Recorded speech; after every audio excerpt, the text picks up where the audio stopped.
not the end of this longevity revolution. It is truly just the beginning stages of a longevity revolution. In fact, throughout 99% of all of human history, the average life expectancy has been under the age of 18. 18. But today we are definitely living longer, we're living better, primarily because we have this incredible healthcare system that has allowed us to do so. So that as a result, in the 20th century, as you can see by looking at this chart, we received a longevity bonus. A 30-year longevity bonus, because if you go back just 100 years ago, the average life expectancy was only 47. The median age was 17 and a half, and the fear that most people had was of dying young. That was pretty much the way the world looked back then. And very few people thought about retirement planning. It just was not on the radar screen at all. But as you can see in the 20th century, life expectancy skyrocketed, putting retirement front and center on everyone's radar screen.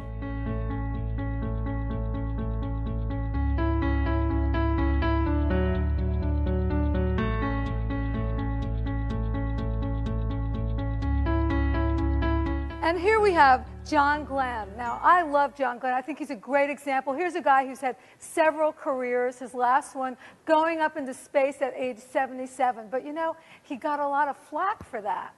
The media came down on him. They said, well, you know, it's just a publicity stunt on the part of NASA and on the part of Glenn. But he turned around and had a very interesting comment.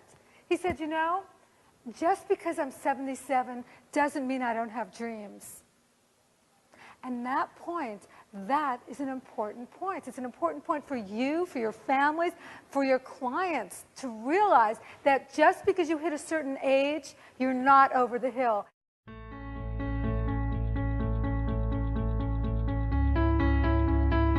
I don't know about you, but I love demographics. You're looking like, what kind of a crazy person loves demographics? Well, I love the fact that they're incredibly predictable.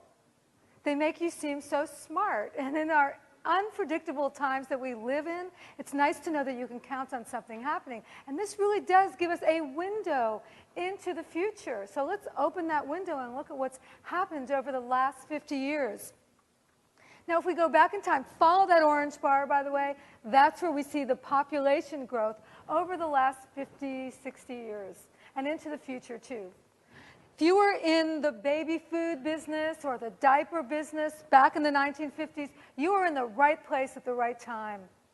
Back in the 1960s, anything to do with teenagers, right place, right time. Jeans business, acne medication, record business, fantastic opportunities.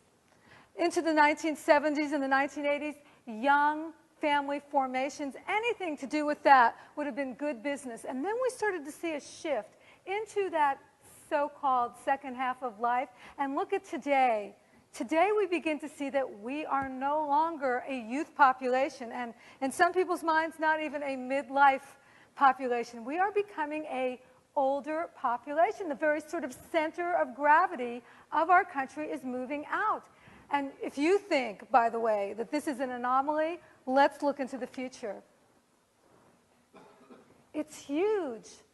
So, you might say, as the diaper business was to the 1950s, the financial services industry will be for today and the future. It is a huge opportunity.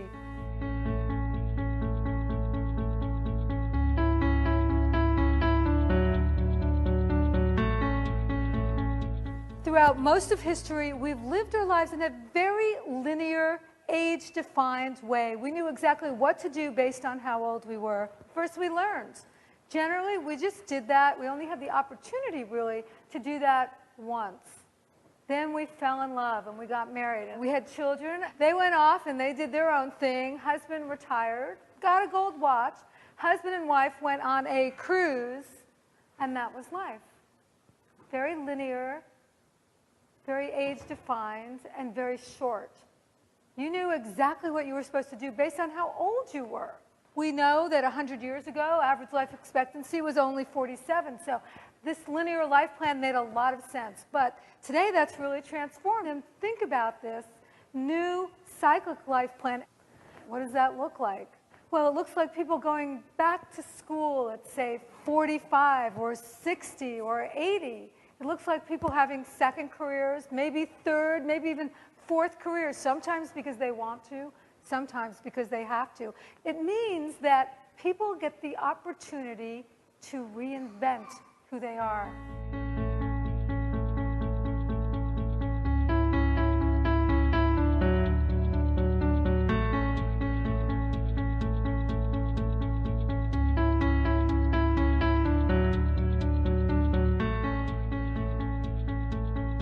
For the last 25 years, I've been looking at demographic trends and what they mean for the workplace and for our lives. And for the last 5 or 6, I've been very focused on women's role in the economy and in our future and how it's really transforming our world. And what I've really come to see is that we're part of a great human leap forward.